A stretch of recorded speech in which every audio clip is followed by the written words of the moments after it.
conversation of devising architecture. So for the second conversation, so I'm Prasad Khanulkar. I teach at the School of Environment and Architecture. And the second session is titled Contingencies, Composites, and Situatedness. And for the second session, we have Eunice Seng. Eunice is an associate professor and the chair of the Departmental Research Postgraduate Committee in Architecture at the University of Hong Kong. She's also the founding principal of the SKEW Collaborative, which is a research and architectural practice.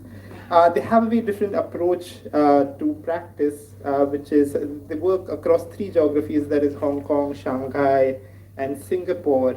And they're really embedded in thinking about the relationship between cultural systems and architectural systems.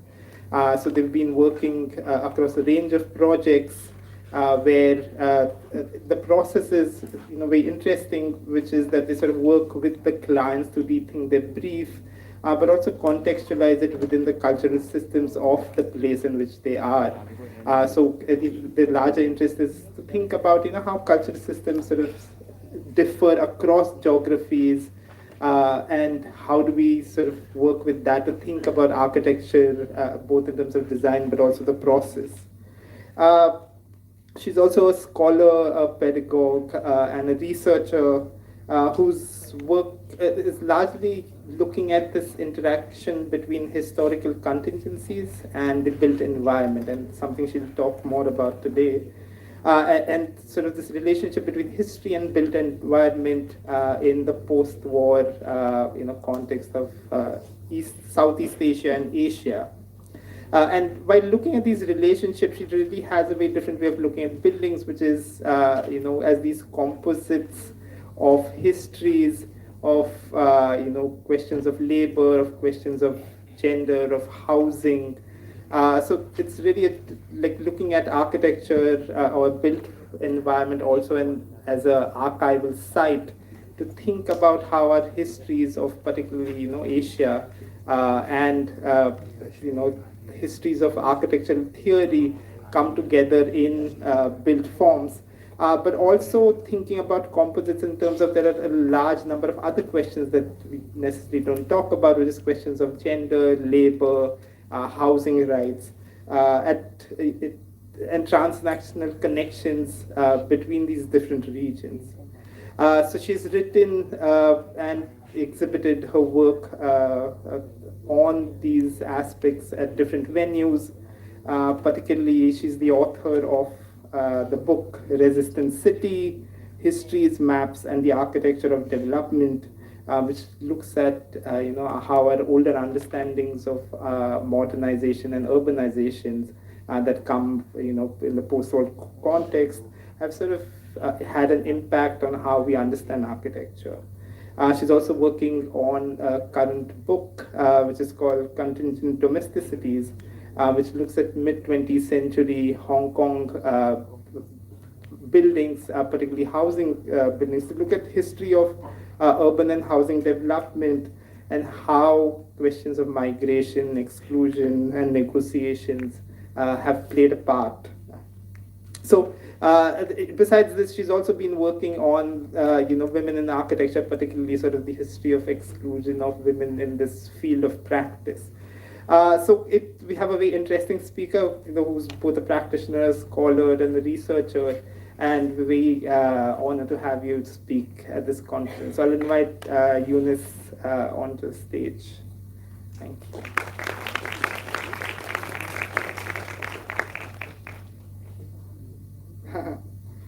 So you can just go back and forth.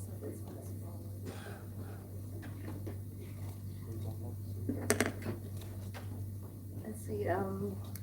Good afternoon. I'm really honored to be invited to see, and it's my first time in Mumbai, first time in India. So I really hope I can come back more. Do I just get to my?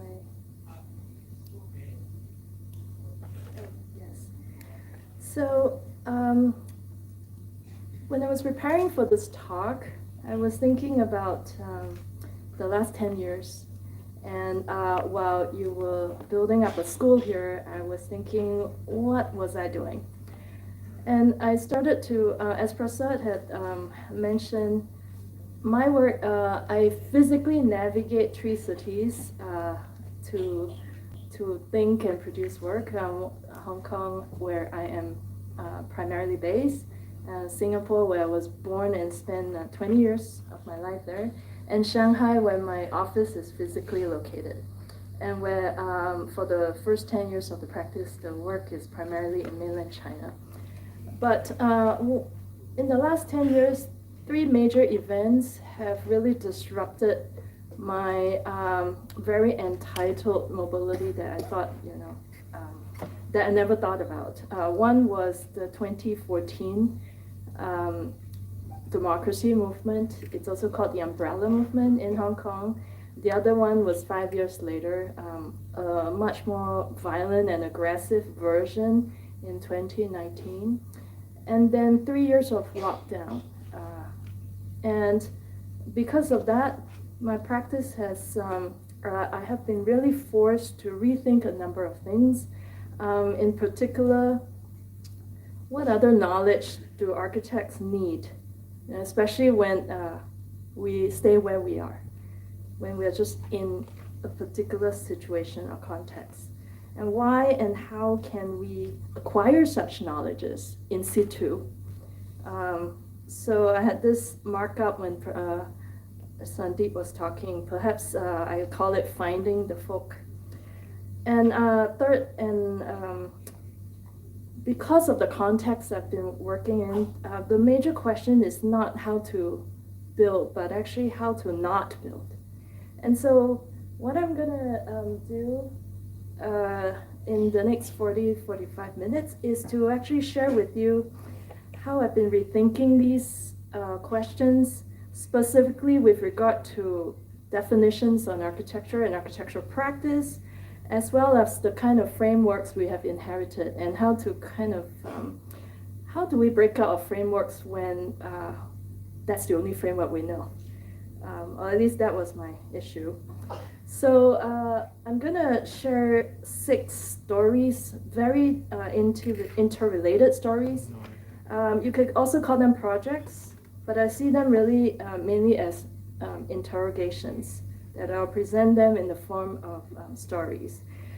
In terms of what we would call them as output, one of the story became a book, another one became a drawing installation, yet another was a ecological museum trail, 24 kilometers in Singapore.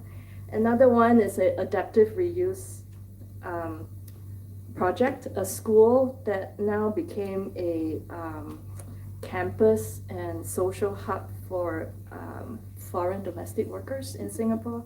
And finally, an architectural festival. So here we go. All right, to kick it off, I was reading the 2018 book by the anthropologist Arturo Escobar, where in his introduction to the book Designs for the Pluriverse, he writes this: at the dawn of the development age, a group of reputable UN experts characterized the project to come as follows. I quote, "There is a sense in which rapid economic progress is impossible without painful adjustments. Ancient philosophies have to be scrapped. Old social institutions have to disintegrate. Bonds of caste, creed, and race have to burst, and large numbers of persons who cannot keep up with progress have to have their expectations of a comfortable life frustrated. Very few communities are willing to pay the price of economic progress." This is directly quoted from the UN Department of Social and Economic Affairs, published in 1951. In hindsight, we can consider this pronouncement as a daring, albeit utterly arrogant, design vision. The notion of underdevelopment was just being concocted, and the third world have not yet been born. But already a new design team was overtaking the world. We are still engulfed by it.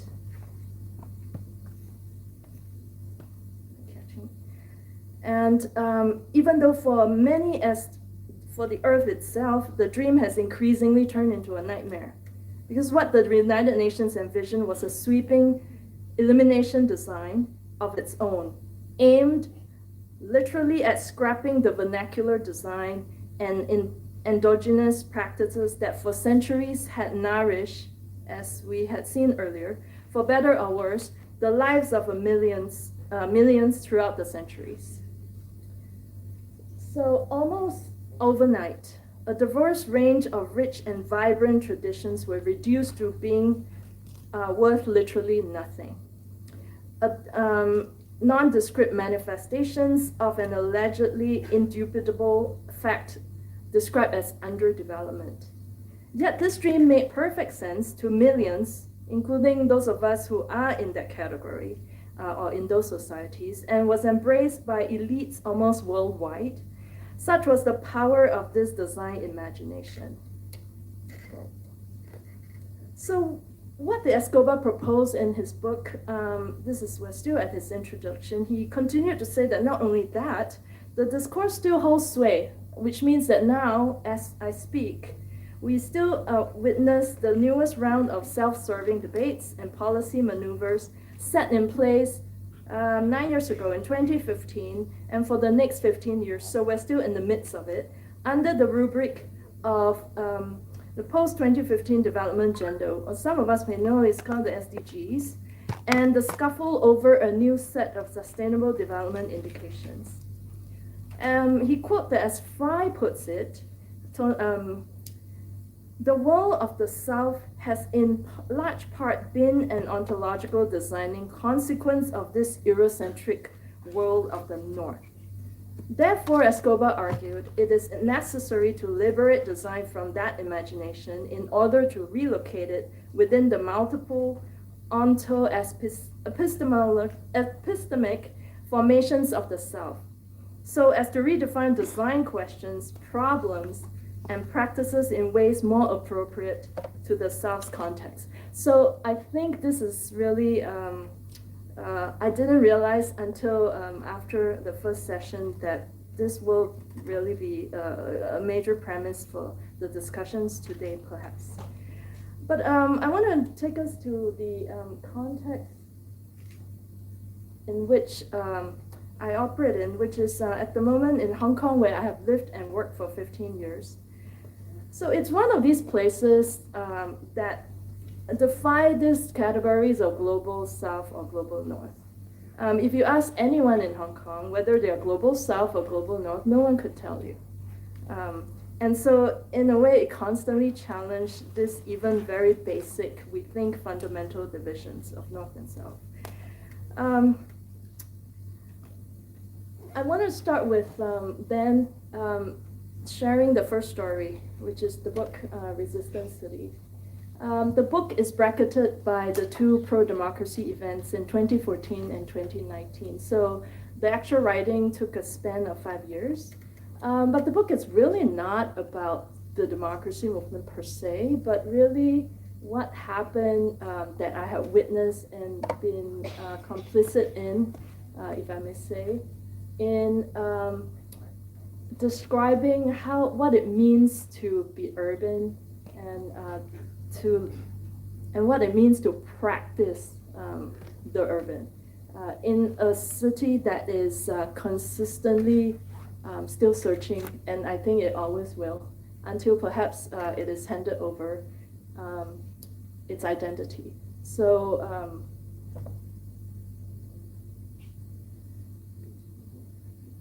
So in 2014 September, I got a call, and I was on my way to the classroom in the university to teach, when I was told that not to go because no one's going to show up in class. Because, and I quote this colleague who told me that They're all on the highway. So if you want to teach your class, you go to the highway. And so this is what I did for 79 days. I didn't do it all 79 days, but at least in the first month, before the semester was ending, the classroom was on the highway in the district of Admiralty on Hong Kong Island, where thousands of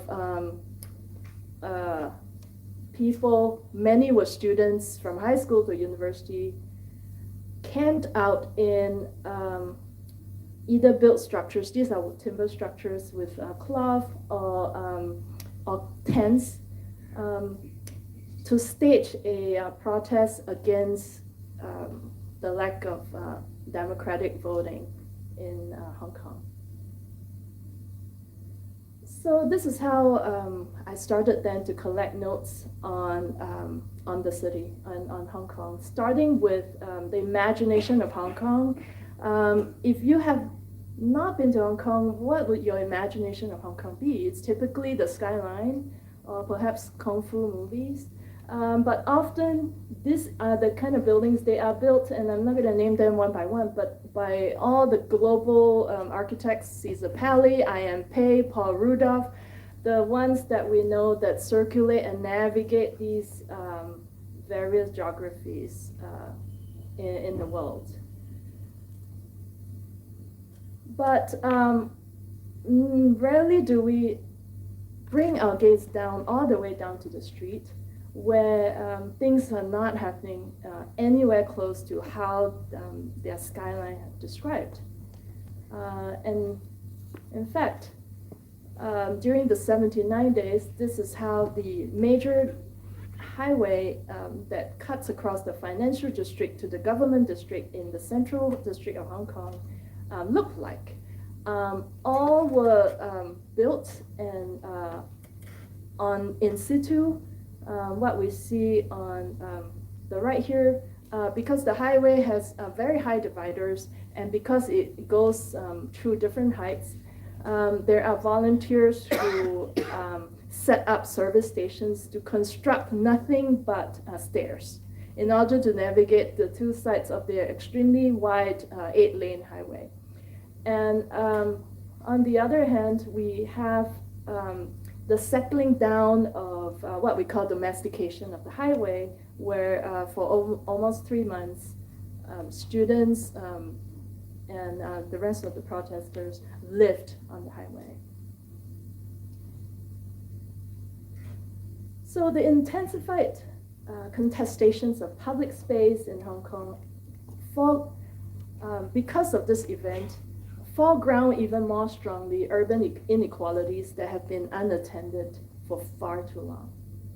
So for someone like myself, an architect, also an educator, historian, how do I make of this? So I asked myself, how does one write the spatial history of a city that is still intensely still in the making? You know, in the training of an architectural historian, I was told by my teacher that I cannot write anything in the contemporary because it is too dynamic. We can only write about history when there's a sufficient objectivity. But what happened when in your context, when there's never any time for any objectivity or distance? And if you don't write it, it will disappear. So how does one critically assess the stakes when vulnerability, uncertainty, complexity, and ambiguity characterize the current state of affairs? How can the rapid and simultaneous unfolding of events be meaningfully considered through architectural lens? With these 3 key questions in mind, I started to work on the book. In a separate talk, I actually will go through the entire making of the book, but for the purpose and in order to share more the other stories, I'm actually going to just share 2 chapters in the book. The first is called Maps, and basically it's a study of over 100 maps in Hong Kong. In Hong Kong, there's an ongoing obsession in map collecting, and Sotheby's and all these major map collecting houses really part of these consumption of the place through maps. So I started to look into and built up a team with 5 other researcher assistants to read these maps. And one very inspiring author, novelist in Hong Kong by the name of Tung Kai-cheng has written a book where he also studied maps and had written a whole new fictional writing called Atlas, which was very inspiring to me when I was looking into these maps. And he said this legendary city of Victoria, we now call Hong Kong, like Venus born from the waves of the sea, it is not known how it disappeared in the end. The legend does bring us face to face with an archaeological question. By what means can we verify a city's existence? How do we write the history of Hong Kong?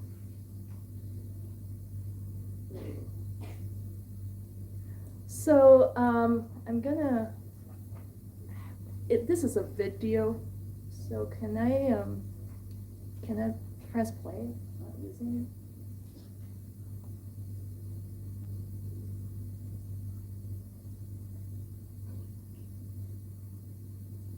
Yes, thank you. So the result of studying these 100 maps is the redescription of these maps through 16 episodes. Each of these episodes look into Hong Kong as a highly contested spaces by analyzing these maps as frames of power, and also to look into the hierarchies. I'm sorry I have to do this quite fast, but they are all flat in the book. But I wanted to animate it because of its chronology. So for example, episode 3 look at Hong Kong as a peninsula and how the various powers to play were contesting for rights to own this peninsula. And then and the description of Hong Kong as a series of coastal islands, and how the Chinese, the Portuguese, the English were trying to claim them through the way they just draw the maps as part of their cartography. So using map to claim the territory.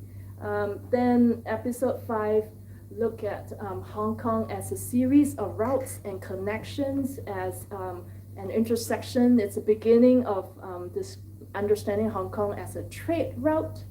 6, Hong Kong as a walled city. This was during a period of extraterritoriality, when the British only owned the island of Hong Kong, and how it sees the ownership of the other side of those enclaves as something to claim over. That by episode 7 and 8, the peninsula has already been claimed by the British Empire as a kind of expanded territory. And then episode 9 begin this idea of understanding Hong Kong as it being a developing city. And since then, this idea of development has taken root in Hong Kong as the most powerful figures, both politically and economically, developers in Hong Kong. 10, 11 look at Hong Kong as a post-war development city that was still under occupation, coming out of Japanese occupation. 12 as a kind of urban networks, what we understand as made in Hong Kong, a period in between the 50s and 70s where manufactured goods coming in Hong Kong was seen to be of high standing. 13, the drawing of boundaries of Hong Kong as 18 districts, so a very different imagination of boundaries. So 14, 15, 16, I'm faster than my chart. So 14, redrawing of the border, because mainland China is knocking on the door to reclaim it in 1997 as part of its territory. It's part of China again. And then another reimagination happening to place it as a regional network, to be part of the Pearl River Delta. And finally, the book was published in 2020. So this is where we're at, this regional reimagination and the projection of Hong Kong in 2030. So that particular chapter that opened the entire book situate Hong Kong as an always contested and negotiated space.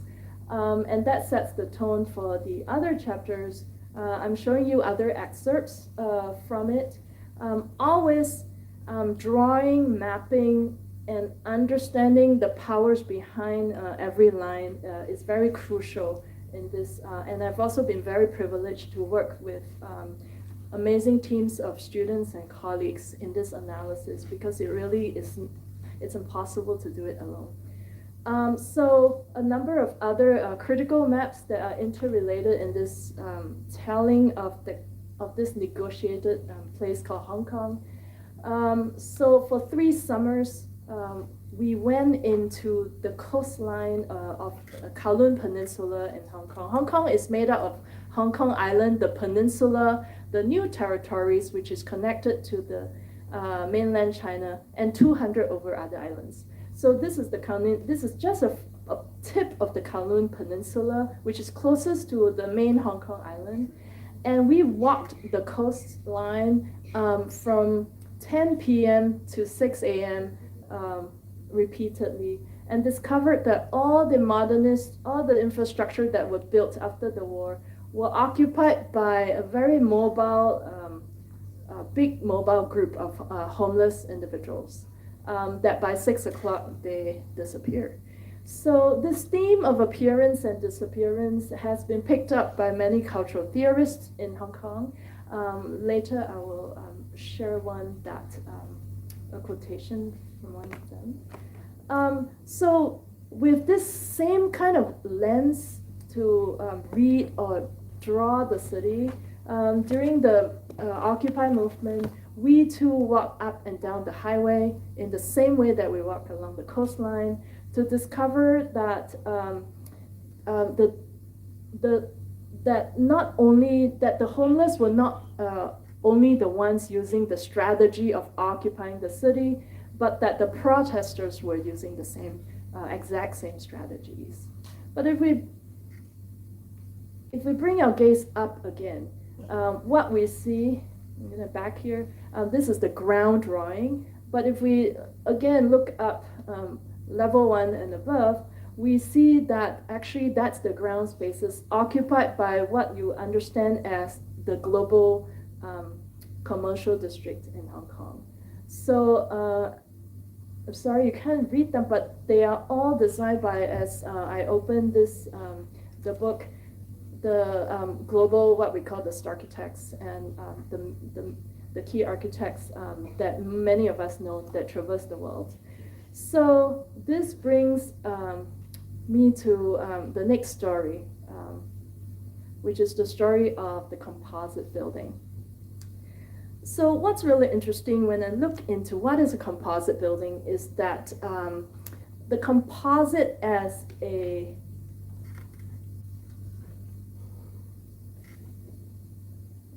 let me get there. The composite is, when we look into the building regulations of Hong Kong, it was as a category in the building in the building code, was actually consolidated in the 1950s.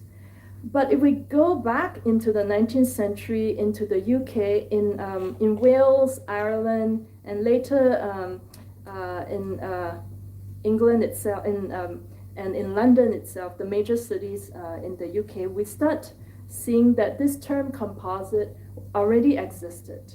And in the early 20th century, they had made their way into colonial Hong Kong, mainly to describe what falls out of a typical typology that is singular. So for example, a building that has more than 2 functions, usually including housing, will be described as a composite building. This, I would argue, that is very much a legacy of a colonial legacy, because if you actually look at every single building in Hong Kong, and in fact in Asia, you will see then, well, that is a very meaningless category, because every building is a composite building. So it renders the question of typology or the single type rather not as meaningful as how we would understand it in, say, in a European or American context. But very quickly, a quick study of the building regulations over the 100 years in Hong Kong, we see that, sorry, it's a bit faint, but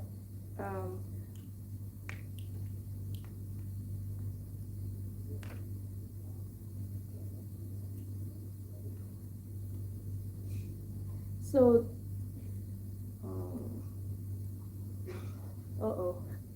sorry, I can't point it. But the middle line, if you can see it in the middle, 1955, that is the moment that the next story or the next project that I want to take you into, which is a moment in the composite building where the definition of what is a composite building moved in the building regulation from a volumetric calculation to a plot ratio GFA calculation too. So that is very significant in defining how the city look.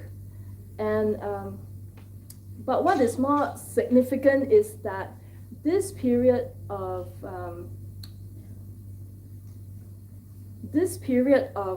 buildings called the composite building that was built in the 50s, and there's usually a 10-year lag between them being approved to them being built, generated buildings that were, in the most extreme case, if you follow the regulation, they will become spires like that. But as we know, you can't build all the way up there. So usually they are chopped off at the top where the rental yield makes most sense. So what this means is that when you go to Hong Kong now and you walk around and you look at buildings that all look like they have their tops chopped off with spires on the top, they were all from this generation of building regulations in 1956.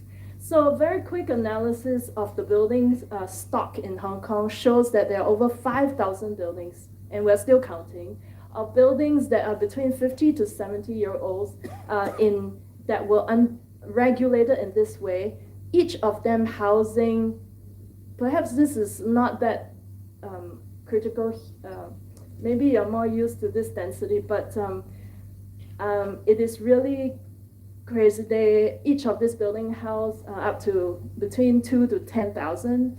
And if we are looking at despite the fact that there is just such a 20-year plus duration of these buildings, they actually house a substantial number of the urban population.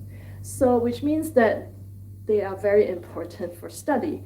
But almost no one, when I discovered them 10 years ago, were really studying them, because it's really difficult. And I'm going to share with you why it's almost impossible, very difficult. So, first, to understand methodologically, we had to first understand what actually make a building. So we started by asking everybody that I encounter, have you been to these buildings? I identified 6 that are most populous, that range with population between 5 to 10,000, and almost most of our students have never been to any of these buildings. They have never entered it. And part of the reason is because if you look on the left here, these are all the newspaper reports that has been collected of these buildings ever since they were built. And red means dangerous news, like murder or fire. So for the most part, if we just look at the news of this building, they are all described as dangerous. And so when media describe them as dangerous, you don't go there. So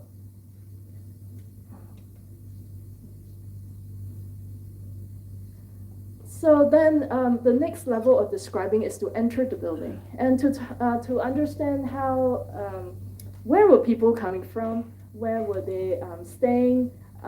Very quick, I'm sorry that it's a bit slow.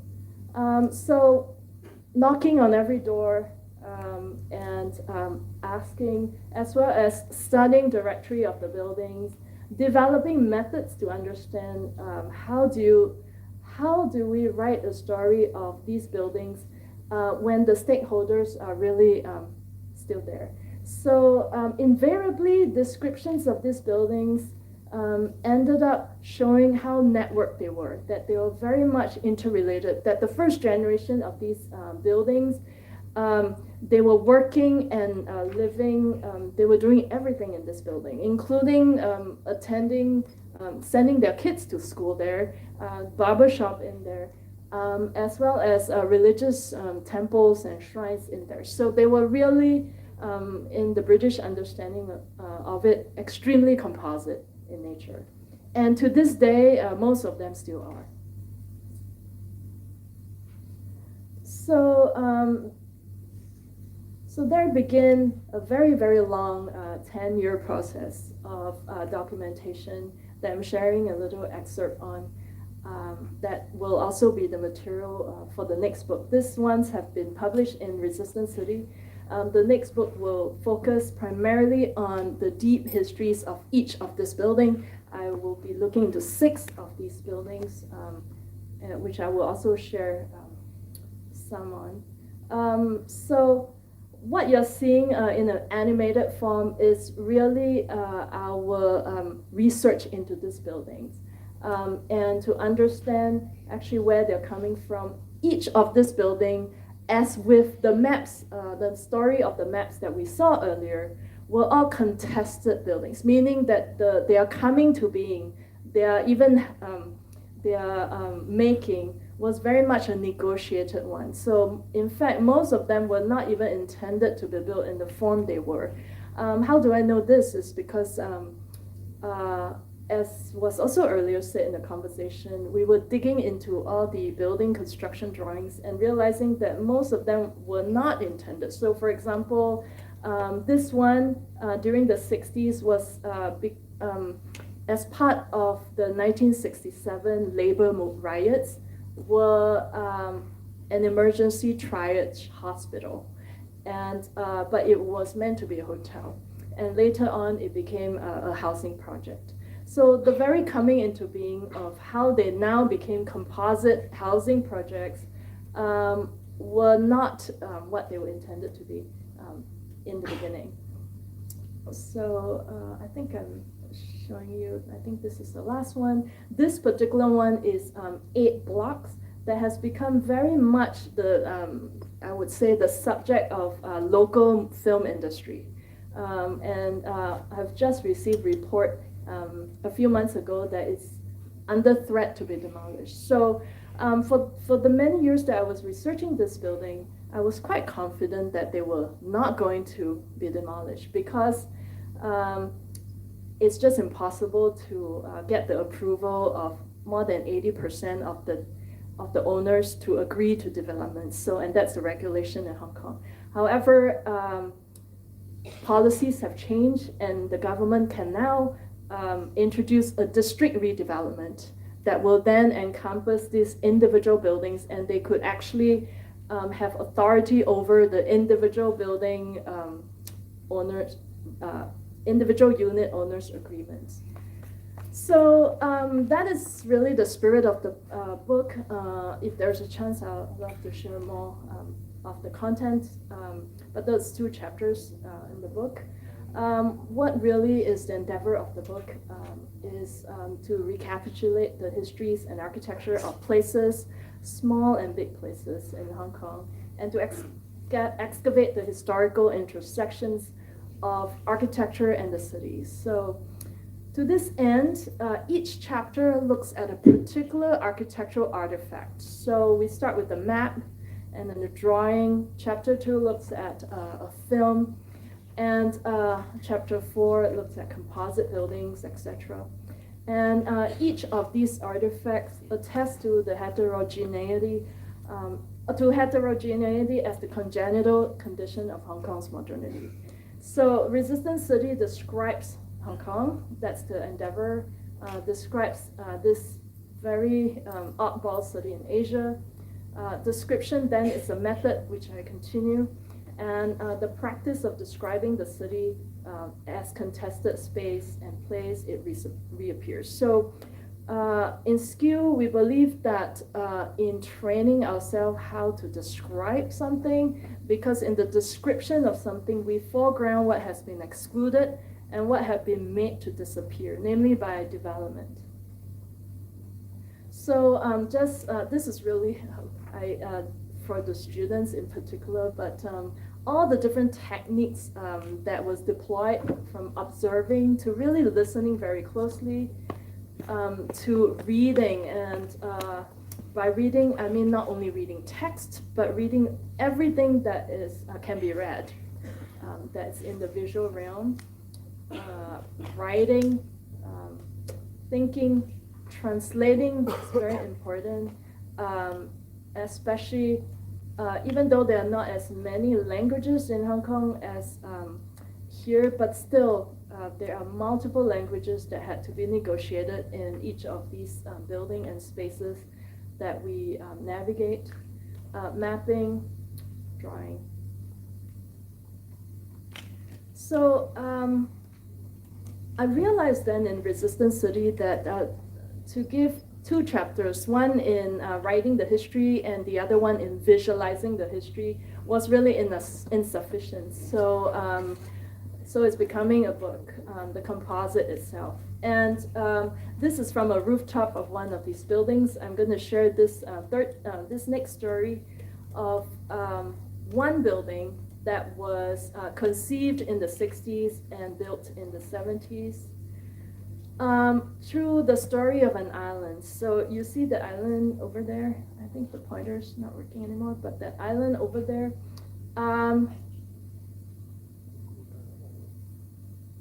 It appeared in various visual descriptions of Hong Kong because it's part of a legend of this east side of the peninsula in Kowloon, Hong Kong, where a temple resides there, and the temple, the deity in this temple is said to bless all the fishermen and those involved in fishing trades as well as sea trades, so the seamen in the region.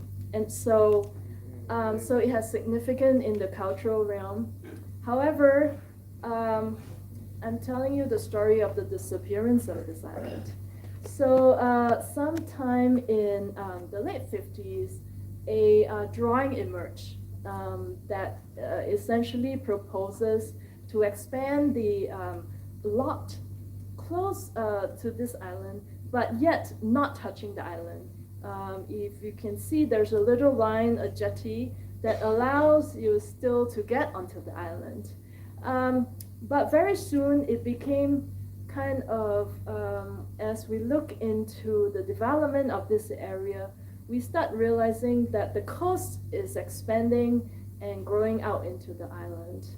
And that by in the early 1960s, this is a drawing of the imagination of the projection of past and future reclamation of what we see at the bottom is the Hong Kong island, the top of it, and the peninsula of Kowloon. The island is at the tip over there. If you can see, that's now part of the main peninsula. So there it is. So very soon, within a span of over 10 years, the island disappeared. In its place, then is what we call, at the same time when the island disappeared, a construction drawing was submitted in the buildings department by an architect of this name, Z, who proposed a block of composite building. And at that time, they were still not calling it composite, but eventually it was understood as composite.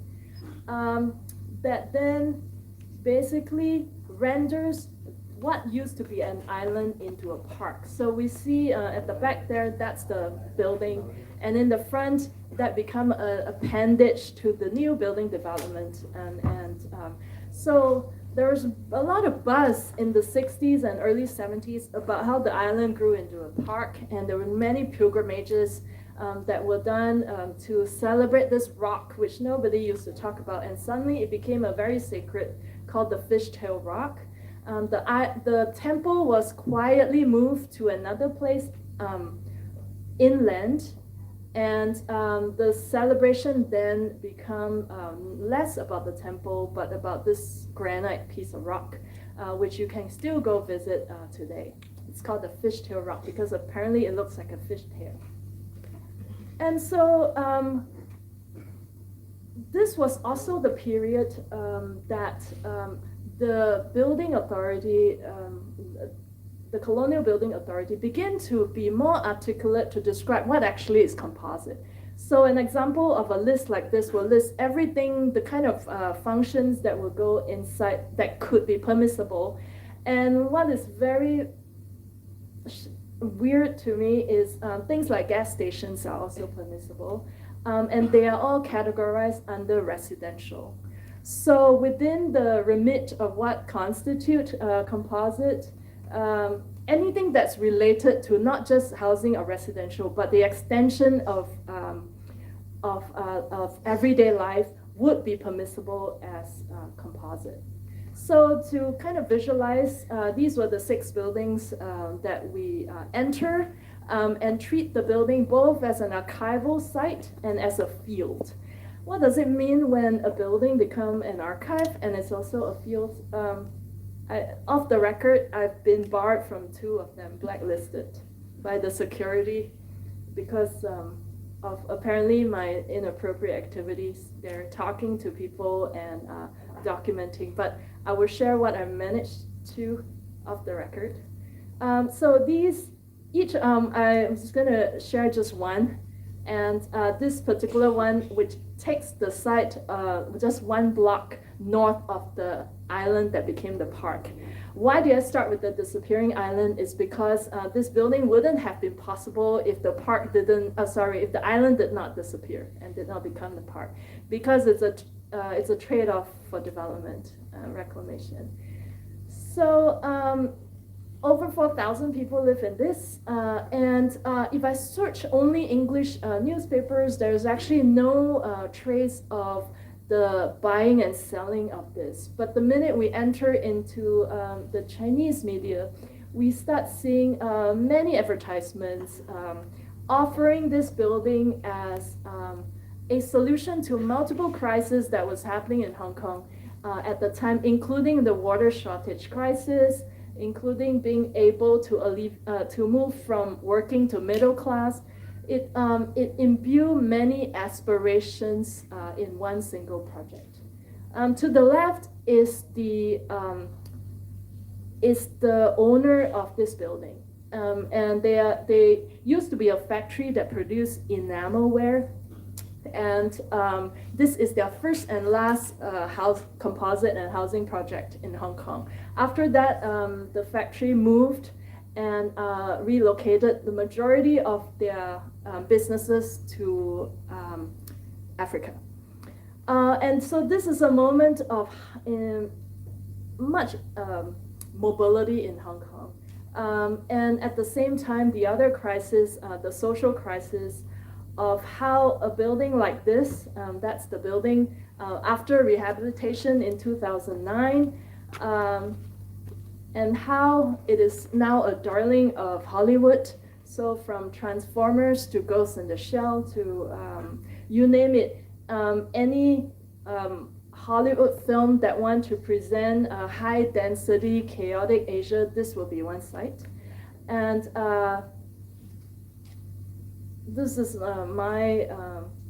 after the Hollywood entered, the security was heightened, and so it makes field work a lot harder, and so I can't enter this building for the next 2 years. But I want to cite a very influential cultural theorist, Akbar Abbas, who at the turn of Hong Kong's handover in 1997 wrote a book on the culture of disappearance as a way to describe Hong Kong's culture and its built environment. Here I quote, he said, "In disappearance, there is a gap or hysteresis between the city and its representation." That means the city as it's lived and how we understand it as it is represented.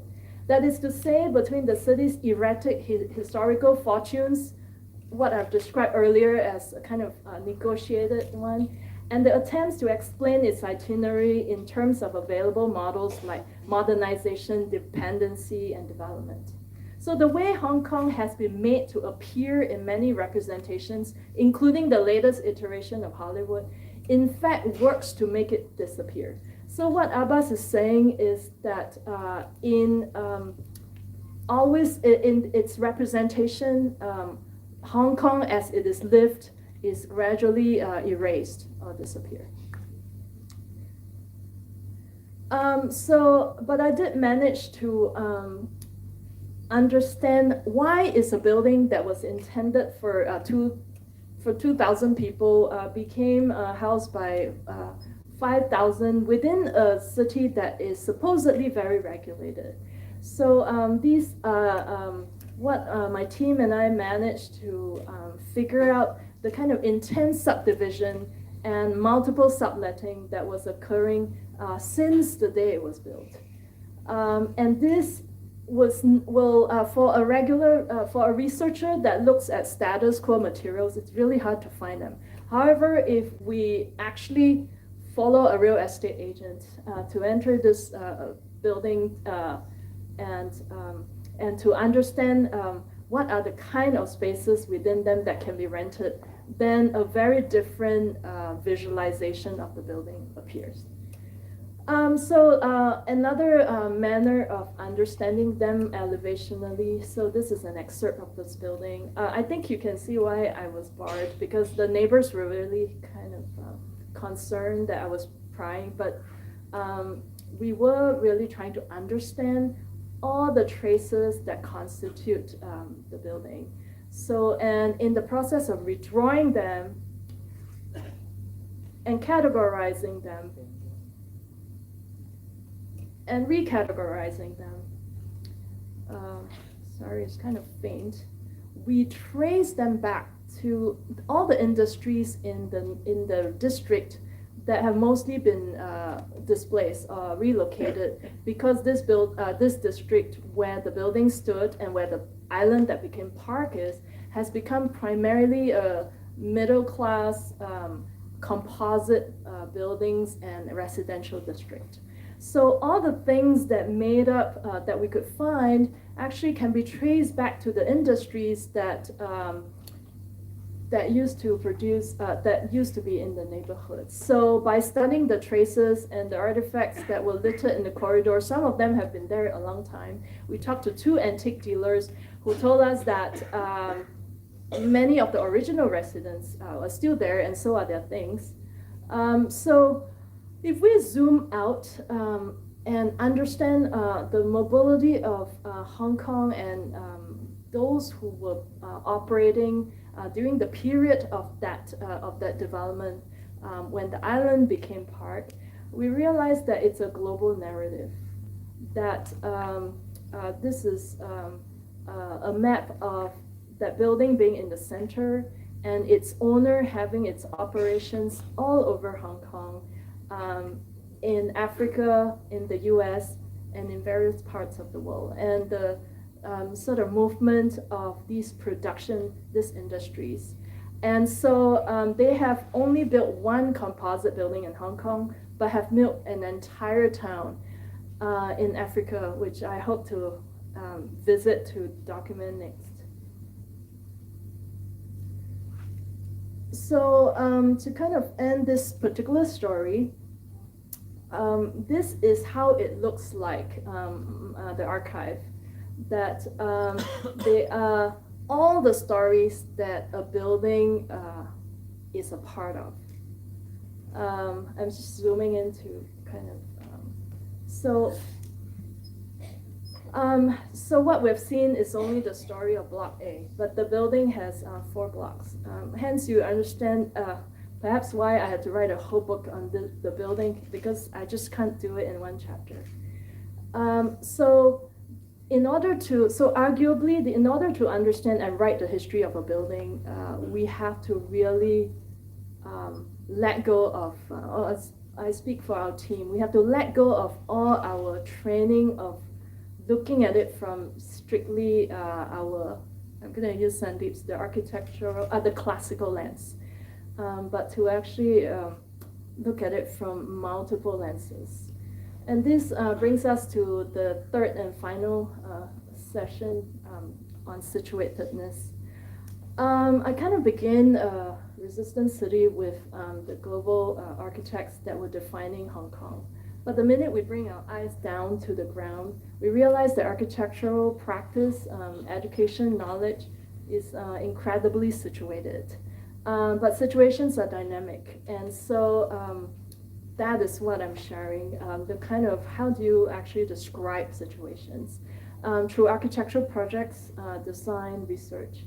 So I start with,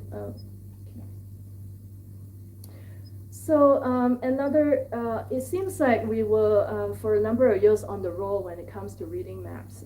Since you acquire that knowledge, you have to practice it. So at least that's what we think. So moving to Singapore, this was an invitation to exhibit to participate in an exhibition called A Luxury That We Cannot Afford. It is in conjunction of Singapore's 50th independence, and this was aligned by the former Prime Minister Lee Kuan Yew that says that all arts and culture and humanities is a luxury that we cannot afford. And he said that in the first decade of independence, and this became the premise for the exhibition. We were very honored to be invited to produce a piece for this, and so what we did was to look at the very first satellite town in Singapore called Toa Payoh, and to look at the series of drawings that describe Toa Payoh. So this was the one that on the eve of the British departure from Singapore, Singapore gained self-government in 1959. So this blueprint produced in 1958 showed how the British imagined this satellite town. Then we look at how the satellite, the town looks like now, being and then also the town that was just redesigned by the Housing Development Board in independent Singapore in the 60s, superimpose them all together to look at what were the gaps, literally, like the kind of gaps and superimposition. The drawing got very complex, so we just took a fragment of it to go deeper into. So what in the end is crucial is not really, strictly speaking, the drawing itself, but actually the legend, which I'll just show you the fragment, which needed to be decoded. Okay, so the legend really is the sort of, let's say, critique or sort of investigation of this town. So we see in the drawing 3 jurisdictions, actually 2 key jurisdictions, the SIT, which is the British Improvement Trust, Singapore Improvement Trust, and the HDB, which is the Post-Independent Housing Development Board, which exists into the present and is very proud of its legacy as the biggest housing developer public housing developer in the world. And the third iteration, which is an upgrading scheme called MUP. And so throughout the drawing, we look at the overlapping narratives of these 3 moments and how they imagine what housing and living is like. Because of time, I won't get into detail, but just to show you the narrative as it unfolds in the legend. And this for us is a very important process because we tend to, in building, focus very much on the final product, which in the same way in the drawing, most will discuss the painting, but we're very interested in actually the legend, or rather the key. which usually is meant to be a guide to read the drawing. And so we take that very seriously as a way to comment into the historical process of the making of this satellite town. So I'm just gonna, let me know if I'm bad with time. Okay. Just a couple of other stories / projects. We were invited by OMA and Ram Kuhas, something that we were kind of cautious about, but didn't want to let this opportunity go, to rethink 24 kilometers of a disused railway track that used to run from Singapore to Malaysia. And our job in this very big team was to look at the histories of it. Because of the ability in our team, Ram had looked at what we were doing and said that, okay, you guys, you look at the history specifically. So what we came up with is a whole series of, all the colors denote different history. So for example, housing history, infrastructural history, ecological histories. So, and to map the entire 24 kilometers, to look at the richness of the histories in the region. And our contribution then to the team, we did not win the competition, it got third prize, but was still a very meaningful process, was to then create this tapestry of narratives that runs through this entire site. And looking at the whole site as a kind of, I'm hesitant with the word, but a sort of museum in situ, but not a kind of museum as we understand it in typological sense. So really a kind of history. And so from housing to nature rooms, to cultural rooms, to education. This was presented to the various government bodies. And I want to kind of just get to the one that was possibly why we didn't win the project. Industry rooms, health,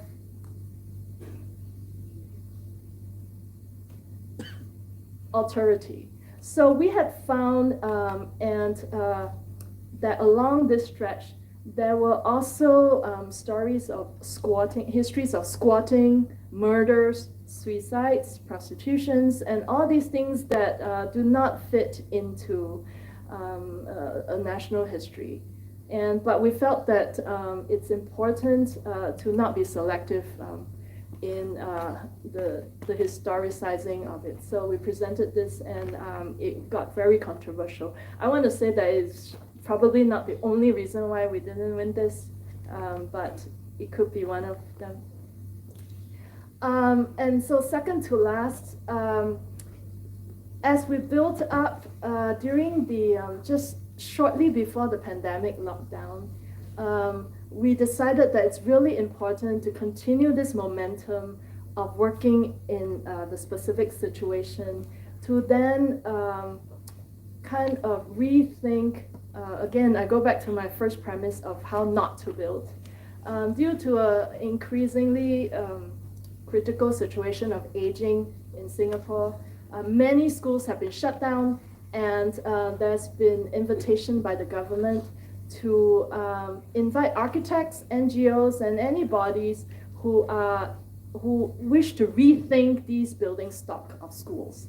And so as part of this, my team, we hold an architect open day and offer and invited NGOs to brainstorm with us how we could be of service. And so this project, which is for a NGO by the name of FAST, which is a Foreign Workers Association in Singapore, where they focus on building community, offering a transitional home, as well as a community space throughout the week, particularly in the weekends for foreign help workers in Singapore. This is a project that we are realizing in phases with them. And so I'm showing you where we are at the moment. Of what is very particular with this project that they managed to bid this location is that it's in a very high-end district. And so because of that, it is a main concern of how do you introduce a project like this within a luxury bungalow and higher-end residential estate. And so much of our work is less involved in design in the decorative sense, but really in space planning and in strategizing how to invite the community into the site during the regular weekday. And so we have we introduce greening strategies and invite the neighbors in. Social engagement spaces, event spaces, and I'm just gonna take you through these. And so I'm very happy to say that just a few weeks ago I attended a sort of soft opening, and we have and it's starting to get really activated and very lived in and engaged. So that's my daughter there helping me document the site. So this is what you can see then is that in terms of, this is a project that typically is not very desirable for a typical architectural practice, because not only is it not profitable, it actually requires really the front end of thinking what is a project. So because we had no idea what the project is, we have to work with the NGO to figure out what exactly is the project. And how do we, so the main part of the first year that we were doing were mostly structural engineering kind of working, which was not our expertise, and we had to bring in many other stakeholders because there was quite serious ponding and flooding in the area.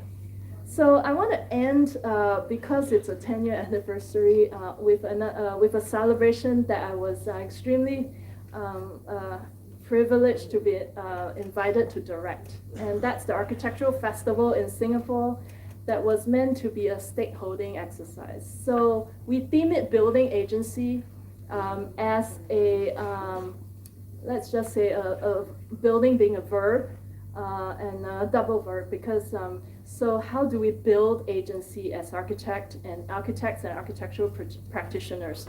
You see on the left here what we call passports. Instead of, that's the 10th year of, the 11th year of the festival. For the first 10 years, the same budget was used to build a pavilion, and most of the money was spent on the pavilion to exhibit all the monographic work of architects in Singapore. We persuaded the organizers to put all the money instead into 53 different agency building projects to empower different groups that would typically not been included. For example, the city through the lens of the seniors. In Singapore, they call them the pioneer generation because they are the post-war pioneers. As well as less able children. And our very amazing and hardworking and diligent foreign domestic and construction workers that put together the majority of the buildings in the city. And the building opened as I think you have been doing with a feast, inviting architects in Singapore to cook for the public. So what we see here is a space in a modernist building that we are now trying to figure out how to preserve it, but it's a losing battle.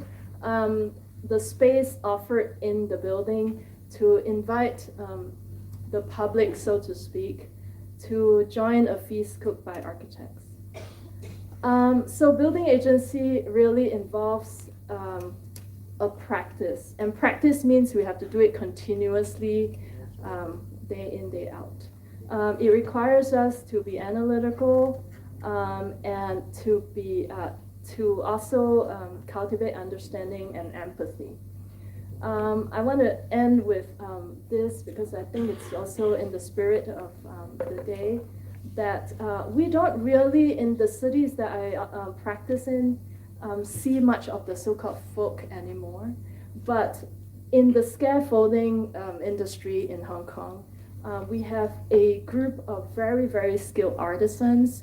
They are involved in creating in making sure that the buildings are built very robustly. We call them the flying Spider-Man in Hong Kong. This is a installation in homage to their craft that we created for the Hong Kong and Shenzhen Biennale. And the design was actually, it was co-designed. And we attributed the final design to their work and their design. So with that, I want to conclude with the latest publication that just came out a few months ago, that in order to discuss competency, as in what should the architect be doing, we first have to also understand our situatedness.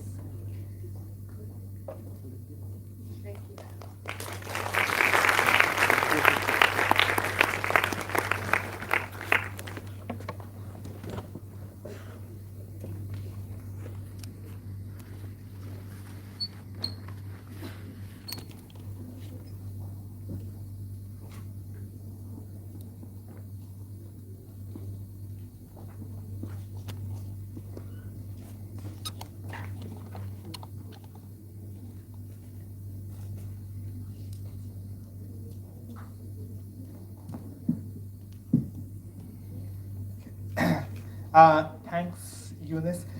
So maybe, you sort of ran us through not just, the different kinds of work that you're engaged in, but also different kinds of, to sort of use the word situatedness, but different kinds of situations in which you're thinking about architecture, right?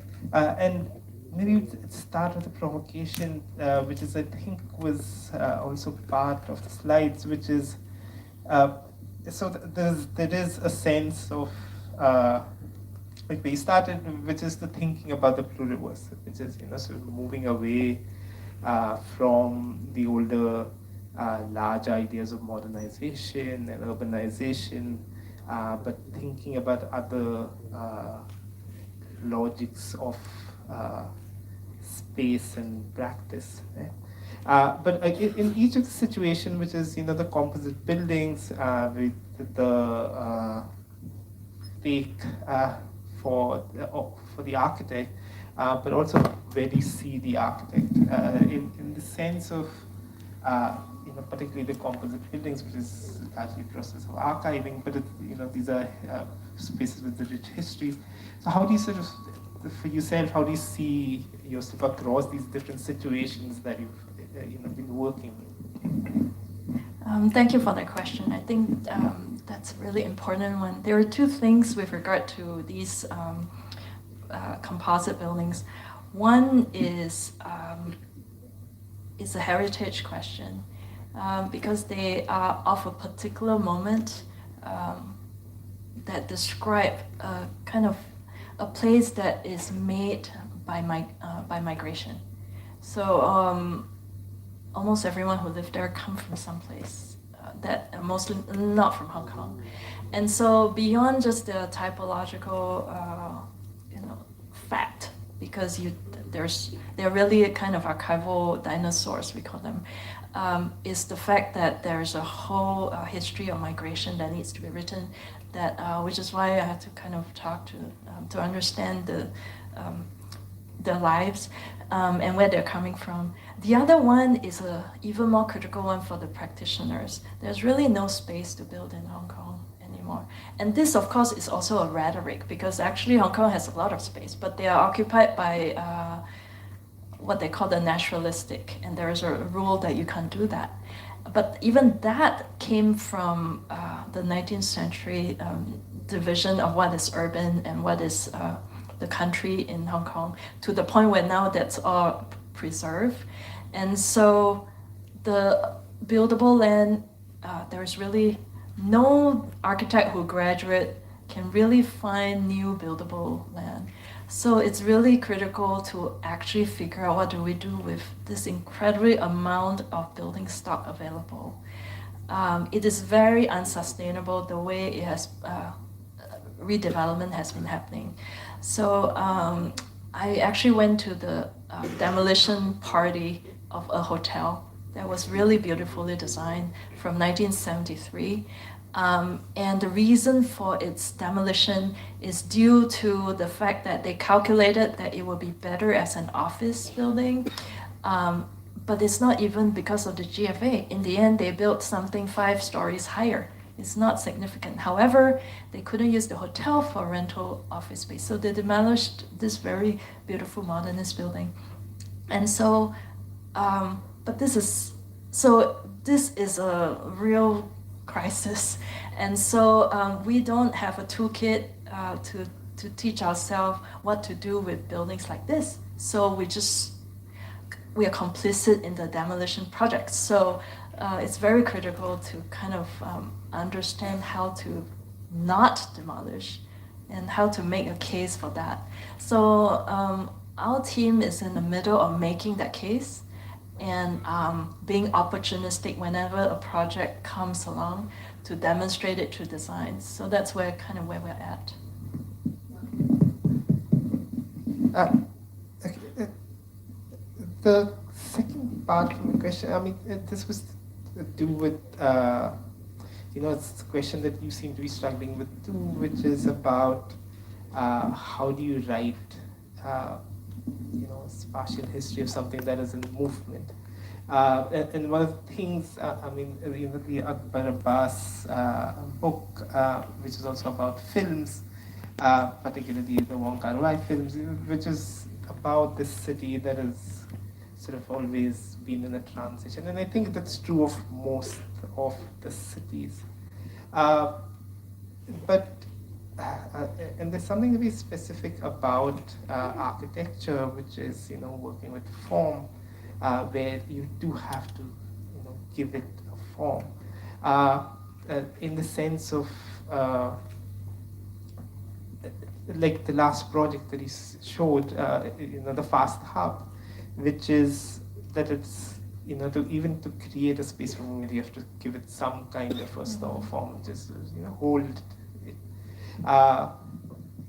And I was wondering, how does one, which is also part of what this conversation larger is about, how do you sort of work within that movement? A lot of the work that you show is, in some sense, a retrospective, reflection, which is why the archive and, the work. But I was wondering if you could tell us a bit about, what does it mean to practice in that situation? Like, how do you grasp this sort of movement? And I think it's a different kind of a way of working. So if you could speak a bit about that. So it was kind of very intentional to put together this particular talk. If you actually go to my website, you will see it's a very different repertoire in terms of visual material. And so I had intentionally put this for this particular conversation. But to answer your question directly, it's actually very simultaneous to us. It is, like I said, it's a challenge because the two hats of being a historian and an architect is inherently conflicting. Because as a historian, I'm trying to archive. As an architect, I'm trying to build. But to build means to destroy something else. And so you can see my struggle throughout our work, actually. And so one of the important things we have learned, though, as a team, we're a team of we call ourselves collaborative because we pick up other collaborators as we go. And it's really to identify more stakeholders that are involved in it. So for example, in FAST, we really take a step back to and focus more on the brief writing. And ultimately, what form does it take really is dependent on minimal intervention. So our premise is, if you can do it with this little, why do it with that much? So that is kind of, so the eventual form developed like that. That's why I said earlier about a complete retraining, because that was not how I learned architecture. And so, but the last 10 years has been like that to us as a practice. Also, all of us in the practice are involved in education as well. So that is something that is very much part of the way we practice. I mean, let me just extend it, which is to think about, so when it's studying these composite buildings and the kind of work that you're showing about the documentation of each of these houses across that one block, it requires a different kind of a presence as an architect. Which and it's also because these are buildings largely of migrants who sort of like have hundreds of connections that you speak about, as compared to a building, a fast hub, which has a certain sort of groundedness. So I was wondering, how does one navigate? Is there, and this is a larger question in the sense of what is it that the composite building study gives you to think about the fast hub? Speak a bit about that. Sure. So I think you kind of embedded that in your question already, which is really this sounds very cliche, but it's some kind of humility that we had to learn. Because first of all, in the composite building study, which is an ongoing, it's all about, when it comes to what is visibly architecture, it's really about visualization and revisualization. So what I didn't show is the various design studios that accompany this research that were all speculative, that accompany the research. So every time the research of one building, design studio entered the building to speculate potential projects in the building. So with that, while it's ongoing, when we start working on Fast Hub, we operate very similarly to actually discuss with them the various issues that we would typically do when we interview someone living in the composite building.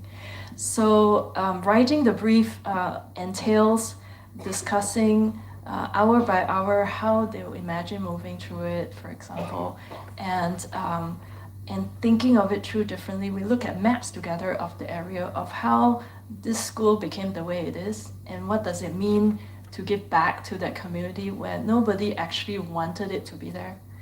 And so these were the kind of conversations that really we were not able to have if I've not been having the same kind of conversation and lens when we were describing the composite buildings. If you could speak a bit about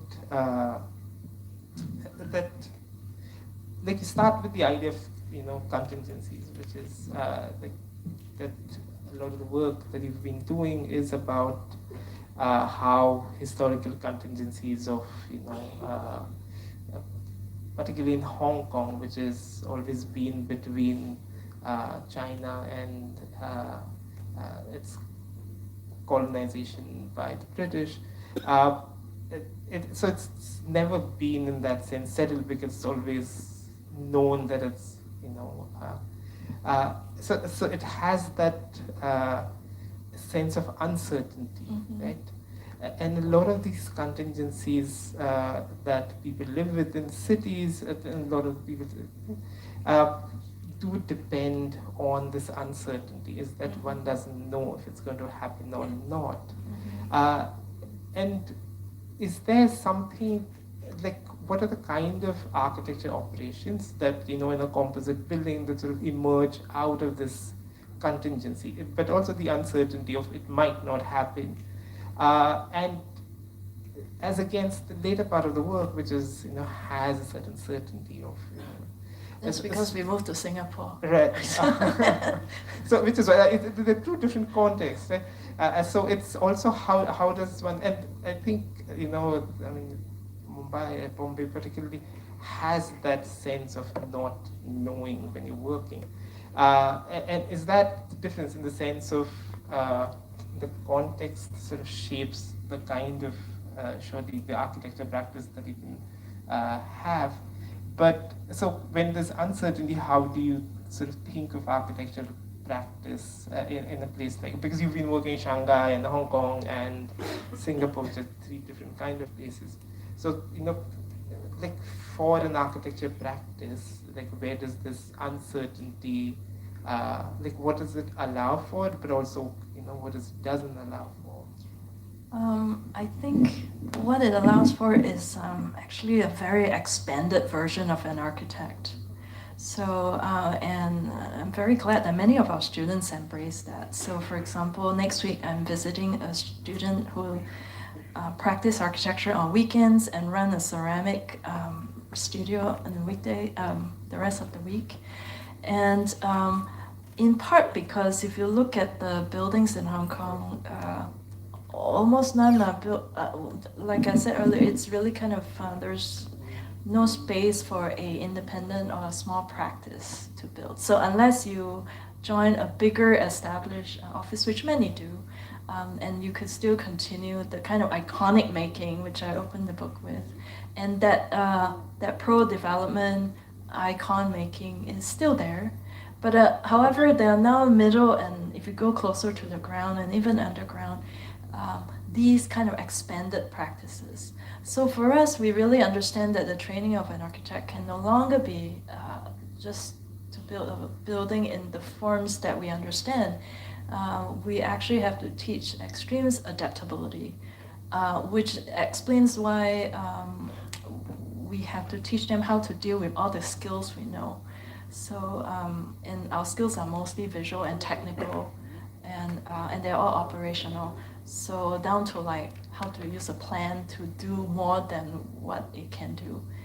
So, yeah.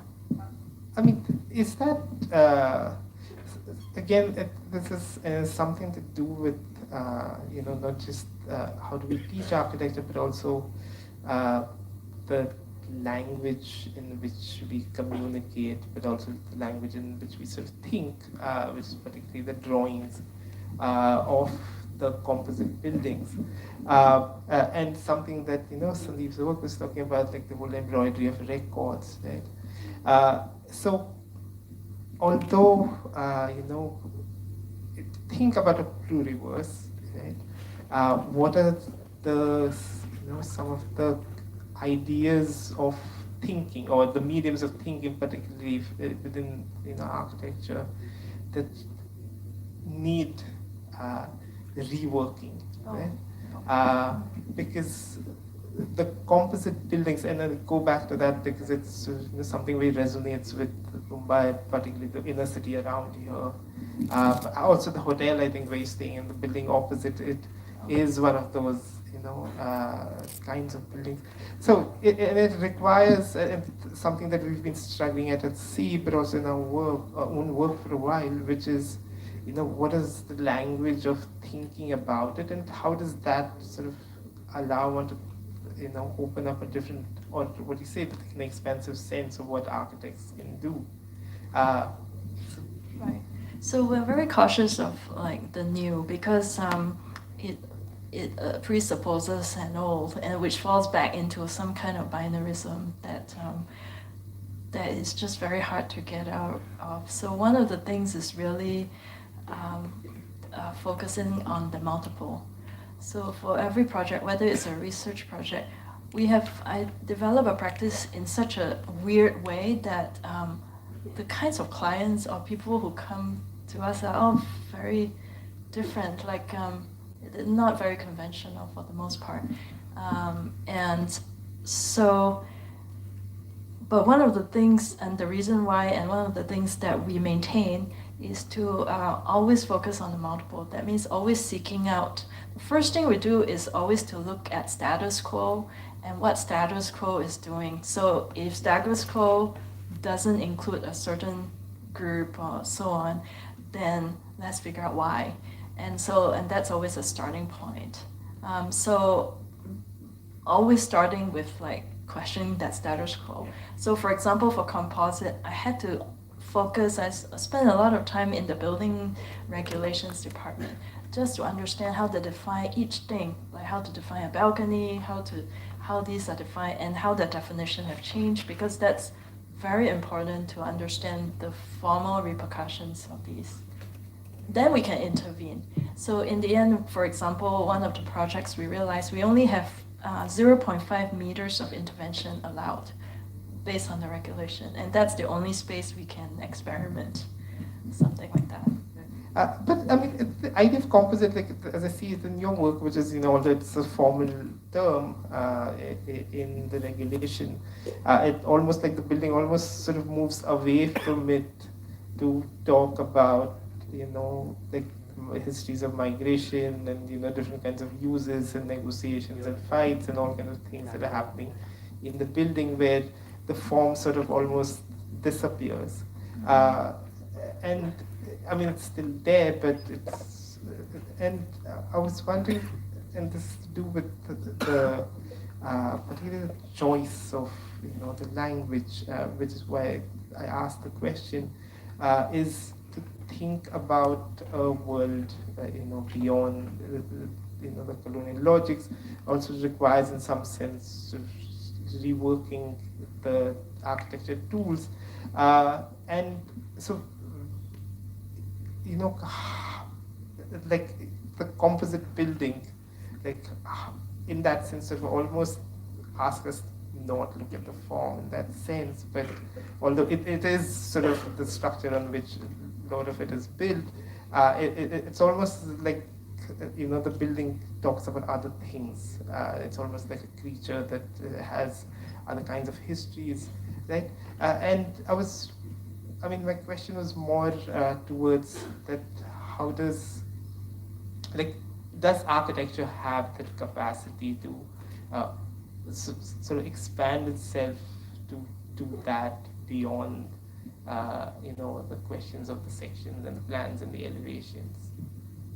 I guess the short answer is of course, but it's very important for us to actually understand that these can do more. So hence, every drawing or every map and so on is situationistic. For example, they are very precisely dated. For example, the mapping, because if you go at 5 p.m., for example, that map doesn't exist because they don't occupy them. So that's the limitation of our architectural tool, because it's a static moment. So in a way, every single tool or representation is limited. So the only way is to kind of make a lot of this. So actually we focus a lot on the collectives. Just draw a lot of maps, redraw, and the process of doing that is the discovery. And so in the same way, like in practice as well. So I understand it's really kind of hard to describe that practice, but excuse me, but that's kind of what we're that the disappearance is also like a moment of like what you're trying to do was in the describing sort of bring out, right? But there's also a moment of disappearance of what exists, which is the larger, colonial legacies that we've sort of continued. And in that sense, I was wondering if in your own practice you see these disappearances to think about a new idea of pluriverse, particularly as designers and architects.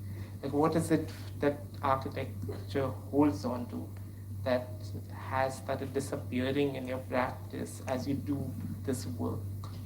I think every time I tell my student that we are first and foremost a citizen of the place, then an architect.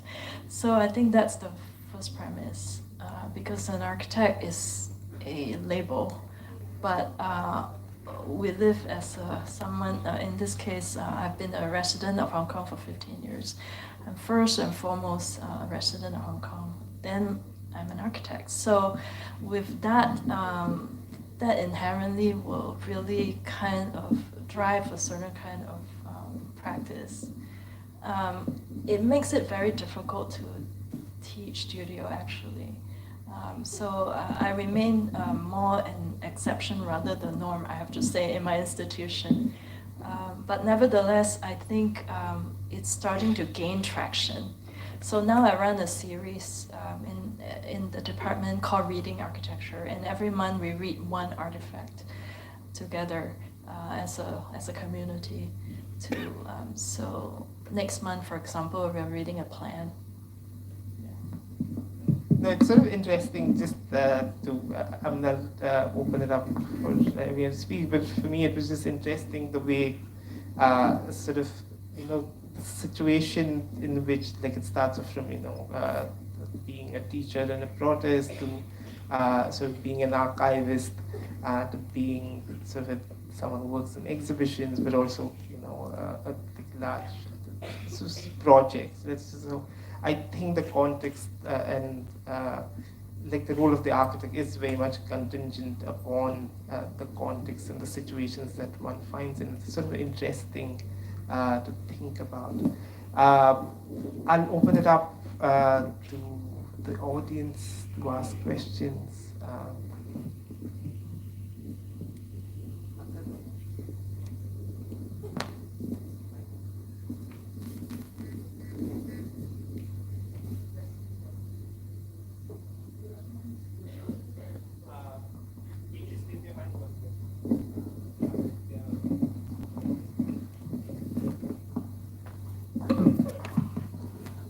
Hi. So it was really lovely to see the extensive research and articulated diagrams of documentation that you've anchored around those shifts that you spoke about. What I wanted to really understand is that Hong Kong, being a very dense city with complex movement of people and merging of its typologies and its complexities that creates with its culture, history, and stories, how does that transition into the endemics of various collectives of building structures that shows a certain time of political shifts? And I was wondering, one point you spoke about, which was cities and their identities and the cultural lands into the modern ideas of living, and how does that disappearance takes place. So being in this practice, where does a city gets its identity? Does it happen in the shifts, blurs, and the flux of identities? And if it happens in the constant shift and changing, what happens to architecture as a practice? Wow. That's intense. But in a way, we're thinking through this question also, particularly because when I first, because I'm from Singapore and we have spent decades trying to have a clear, also part of the cultural producers. And so because of the public nature of architecture, like buildings, and also the fact that every building is very political, it's a political one, and so it inherently it carries a lot of burdens. And so I can, if you come to Hong Kong, take you to a tour of these momentous projects in which they are embodied with this. I can tell you that is a post-SARS, so it has that kind of, and so that search for identity is not going to go away. However, right now, it has its ups and downs. Sometimes it is put forward as a very, identity search. But at the current moment, I can say that that's not being foregrounded per se. But that doesn't mean that that's not ongoing. I don't know if it's fair to say though that I think every city or every architectural practitioner is trying to do that. But our team, we're actually invariably doing that, but we're much more interested in looking at why we are trying to do that. So asking why more our kind of bad habit practice. Yeah. We have many bad habits.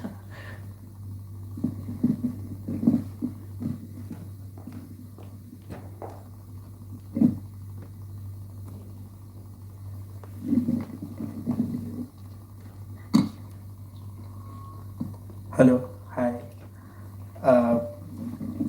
So there was too much to take from, so I'm just going to Sorry. start by pulling a thread from your presentation, where you start by identifying the gap that exists between the lived experience of the city and what the way that it is being represented.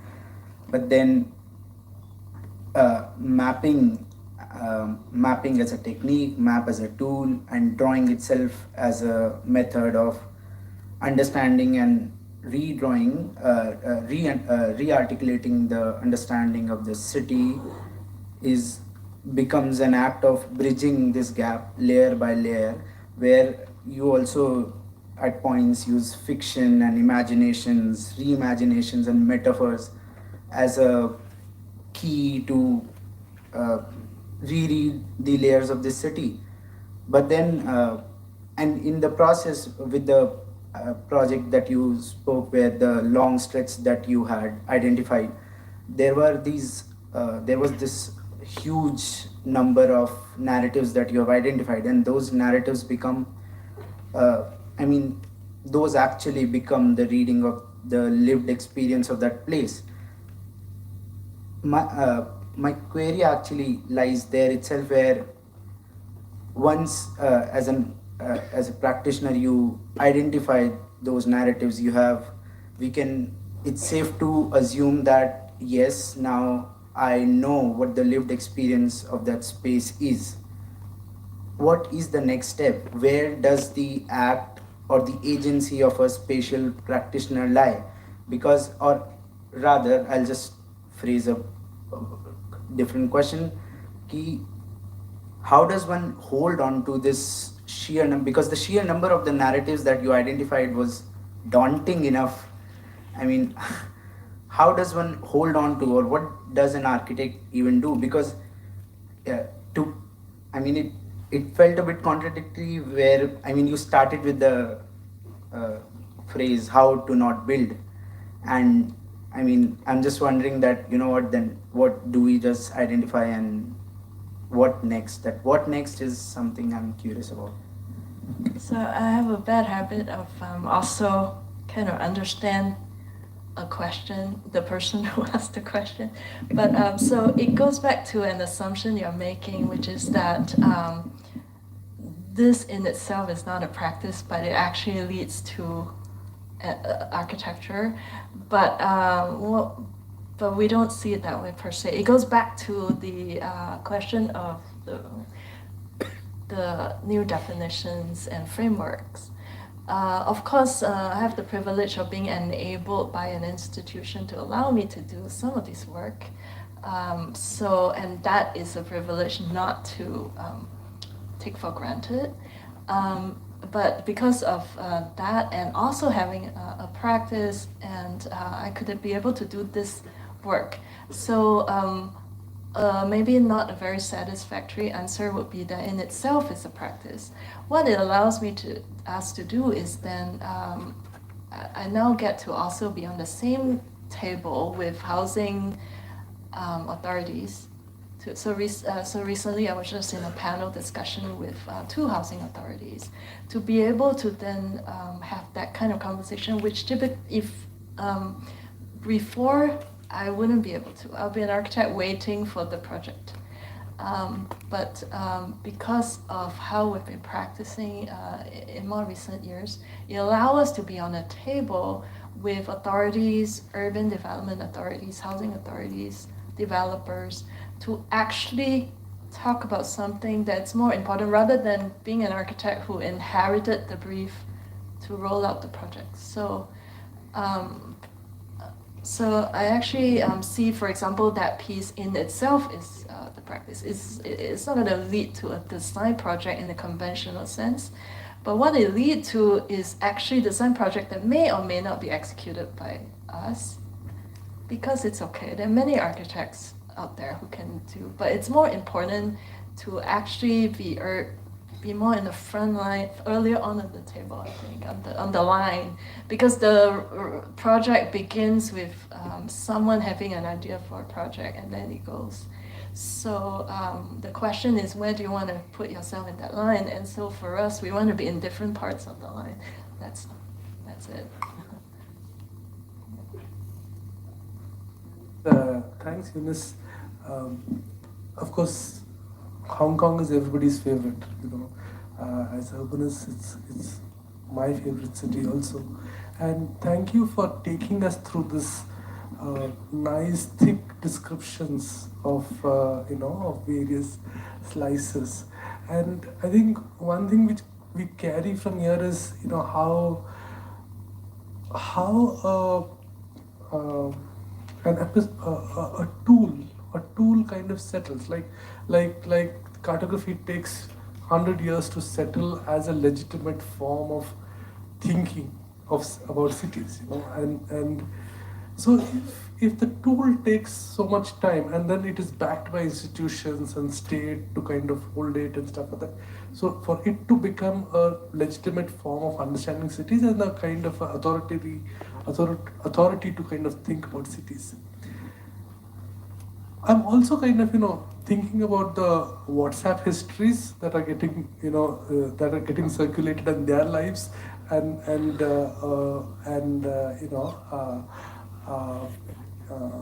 thinking what would be their lives, those WhatsApp histories in our context. But with the idea of stories that you mentioned, like there's a cartographic map, but then there are stories which are thick and which are unable to kind of come into those maps in any manner. And then the sections, the sections in the book, the whole series of sections, which are themselves very powerful. I'm thinking, how would stories then kind of start changing these cartographies in form, in institution, in various ways? I mean, they're already there, they're already settled. Stories have been there since the islands of Hong Kong were settled. They were also set. The stories were there. They were. How do they become the legitimate authority to kind of reclaim city? How do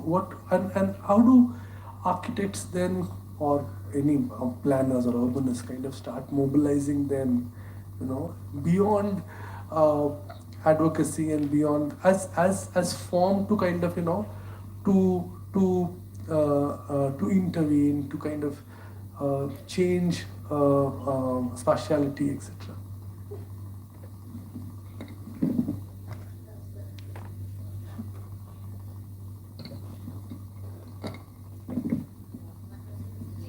You can speak together. Thanks so much for introducing this idea of description as method. We had a roundtable conversation 2 days ago, and one of our colleagues said drawing is political, and I think what you're also trying to do is put together a series of drawings almost as a forensic method, right? Like you sort of start piecing things together to draw out new ways of seeing things from, right? It's almost kind of excavating. I'm also thinking of, you spoke about the composite building, but also drawings as composites. Like what does it mean to make a composite drawing? And I'm kind of reminded of the Kowloon city and the drawings that were made that sort of looked at very, very closely the lives of its inhabitants, the rooftops, the churches, all kinds of things that happened inside the building. But after having that archive, it was still demolished and made into a park, right? And some of that impulse comes from really kind of settled ideas of how we think of cities, which comes from standards, right? Like, this is just way too much density. It's seen as what of some of those your media reports showed. It's crime and all kinds of things happening there. So I'm just kind of also thinking of what kind of composite drawings would in some ways challenge these standards through which we are, so far we're seeing cities through, and which create these kind of forms of demolition and other standardized processes, moving people out to the peripheries where, I saw a lot of housing in the new territories, which is, which comes from standards. But then at the same time, you have, a lot of health clinics and mental health clinics actually there, which some of our geographer friends told us, people are really kind of unhappy here. Mm-hmm. Whereas, places like Kowloon City had something else going on. The composite buildings that you show us have something else going on. So what kind of composite drawings would, somehow challenge these standardized ways in which we imagine cities? I was hoping that I was demonstrating that partially, and to the point of why I intentionally animate them, just to give a kind of the idea of how we're thinking of it layer by layer. But directly to your point, actually we're fighting a different battle right now with mental health across, not just in Hong Kong, I think globally. But what kind of composite? I think, to your point, very likely this effort will not really preserve this building. And so, which makes it also very urgent. So I'm actually trying to tell the stories faster, because together with demolition will also be the removal of stories, and people will get displaced. And so the urgency of getting more kind of materials as we speak is, so the time factor is often not discussed when we talk about archiving or researching, but it's a very critical one in a place like Hong Kong where nobody really archives anything, and there is an interesting backlash of archiving by developers themselves for the sake of actually solidifying to the question of identity, to build up their identity of because after 2019 they have been portrayed not so positively. So the kind of reinstating of the role of the developer and development in the city is now taking the form of archiving. So many developers are now building their own archives now. But what this means, and to Abba's point, is that the more these things happen, the more they're in place of other erasures. So that means we're getting now official archives as opposed to, on-the-ground archive. So for those of us, myself as historian and architectural practitioner, it's actually very urgent to use whatever tools we have, whether it's drawing or collecting, to chase after this, because development is extremely impatient.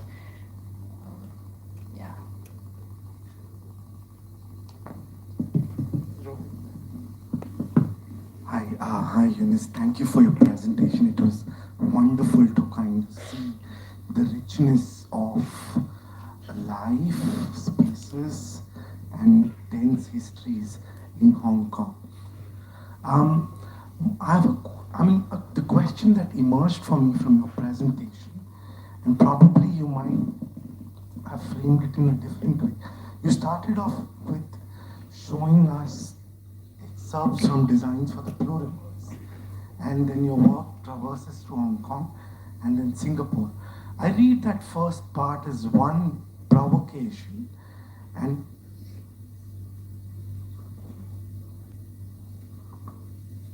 you hear me? Yeah. So I read Escobar's provocation as one provocation, and then the rest of your work on Hong Kong. as asking the question, what does Hong Kong speak to Escobar, designed for Blue Rivers? Or to extend it, what does the discipline of architecture speak to the designs of the Blue Rivers? I want to hold to three moments in the presentation. One in the maps, where you show maps that connect industrial networks, not the global financial networks, but industrial networks of making small things that then come into the home, and then your drawing of the elevation with the shoes, the AC machines, and several kinds of industrial products. And then the third moment is you see the space getting divided and subdivided in many ways. But and this is kind of embedded in a network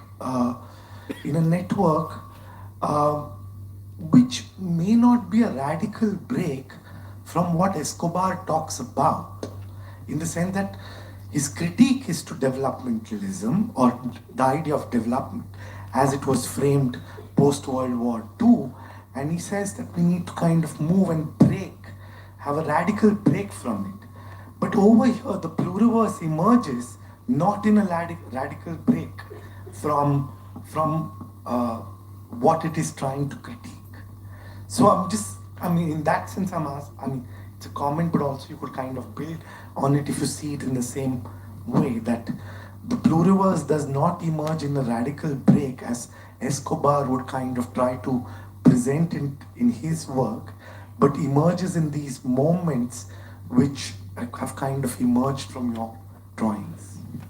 Thank you for your reading. I actually share the same thinking, and I'm glad you picked that up, because essentially what follows after the provocation is me trying to figure out the question to his questions, because to a large extent his Blue Rivers is a very utopian project, and so it's really countering one utopia with another, which is something that I feel as someone who practices architecture or spatial practitioner, that's really almost impossible to do, because we are so much on the ground.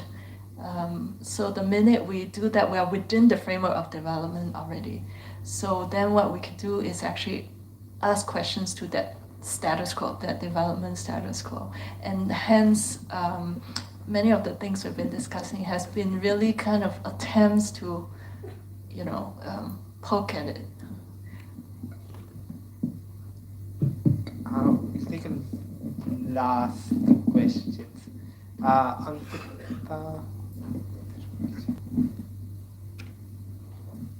Do you have a question? Yeah. So we'll just take both the questions together. Yeah, hi. Thank you for the presentation. It was really lovely. Mine is more of a method question that's also, I think, somewhere emerging from this conflict that I've been having for a very long time now. So a particular line in your presentation sort of struck me, where you said that how do you start mapping histories of places and cities that are still happening or still becoming? And what I'm also trying to understand by this is that there's a multiplicity of narratives that is emerging. Hello? Yeah.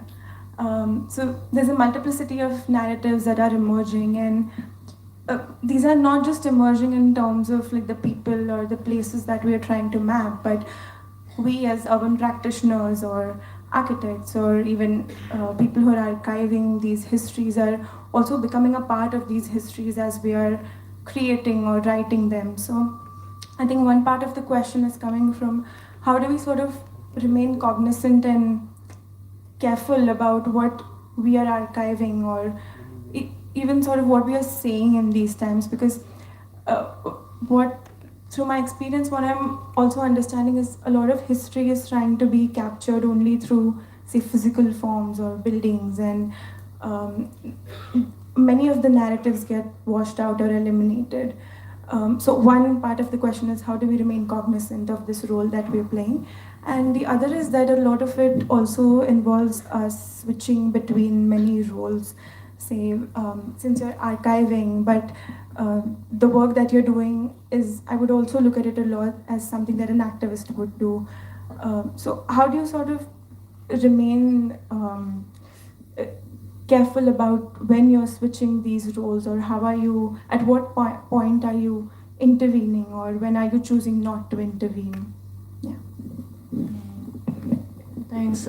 It's all very situational. But one way to, oh, sorry, should I have the, okay. So one way is to actually to maintain checks and balances always. So for example, we're very intentional, even in the way we set up the collaborative, it always has to be odd numbered, because even number, you cannot get out of a situation. So all the way to, for this work, what I didn't say, and I think it's implicit, is the incredible amount of architectural labor that goes into it. It's not just the drawing itself, but intellectual labor and actually physical labor of the research itself and the practice. So I think it's important to, and so when we set up 20 years ago, this collaborative, it was with the mind that we will maintain this idea of collaboration. And what this means is also increasing stakeholding. So it's no longer architects who are collaborators. Like we just pick collaborators as we go, and they all end up being friends. It's an amazing thing. And really kind of learning from this, from each other. So many things that we actually already do as an architect, but have always been very suppressed, I think. Yeah. Okay. Janvi and then Ravi.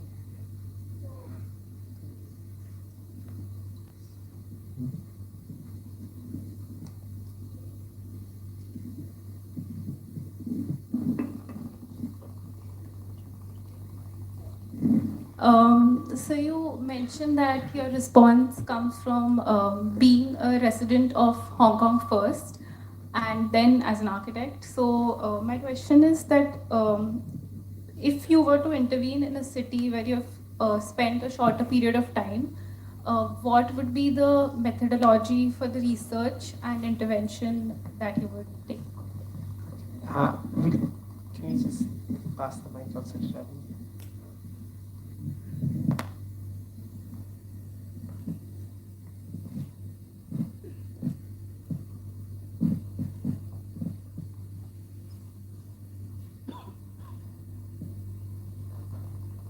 I don't. Can you hear me? Yeah. Okay. Now my question is a very simple one. It's almost a yes or no. So the question that comes to my mind is that if every 5 years you're saying that something keeps shifting, and so I just wanted to understand, is that bulk of the development that you're referring to, or the buildings that you're referring to, are they rented? So I mean, what is driving this constant desire of the developer to transform or constantly be? So is this whole occupation largely a rental community that keeps, that is getting pushed by real estate activity, or is it ownership driven, or what is the structure of it, and what is the relationship of real estate and development with? So these are all speculative private ownership. So what this means is that if we have say 1,000 units, then we have 1,000 owners, which is why they're still standing. So private development endeavor is not enough to tear them down. So the things that are disappearing and so on are mainly those that like hotels and, but these are standing. The only way that they can be more compromised would be through policy. For example, reducing the percentage of ownership voting. Right now it's 80%, but they can, so as long as 80% owners say yes to development, they can do it. Another one is really much more top-down, like redevelop the whole district, then, So, and that is in the impending future. But as of now, almost very, very few have been demolished because they are private ownership. However, they are also highly rental. So many of the owners don't live there anymore. they live somewhere else, and this is their second or third property, which explains why they are very sublet. So there could be second, third level tenancy in them, which makes finding the original owner even harder. So it's actually very complex. I am suspecting that maybe it's similar here as well. Was that is the rental return, is there any relationship that you can explain between rental return and ownership return, in terms of, you know what I mean, is that once you own a real estate, the shift in valuation is always very attractive, but Yes. the incremental value in terms of rental, or purely the rental value in terms of interest, and that calculation, is the attraction there in terms of wanting to change development, because I mean that might be the central cause of all of that. I mean, Yeah, ownership is more attractive, although the curve is going like that. So it really depends on, say for example, post major pandemic, there'll be a short period when like nobody rents, or so there will be these kind of small blips. But in general, owning is more attractive in terms of yield. Yeah. So sorry, can you repeat your question again? I think I was in the real estate space. It was on research methods for studying a city where you've stayed for a really long. Oh, right. Or short, very short Yes, time. I remember now. So I had a question when I give a full book talk, and somebody asked whether I can do resistant city in their city. And a short answer to your question is actually I will be very careful to do a project in a place that I don't know about. So what would happen then is to really work with collaborators, someone else who knows very much, to be part of the collaboration, right? The collaborative. So like in order to do that. So in a way, it's really resisting against the idea of that global. I really don't think architecture is that global. It's a very situated practice. Yeah, but some people might disagree. All right. Thanks so much, Eunice. Thanks for the talk and for the conversation. So we'll end the session here, and I'll invite you all for lunch. And we'll come back at 3:30, so in 40 minutes. Yeah? All right. Thanks.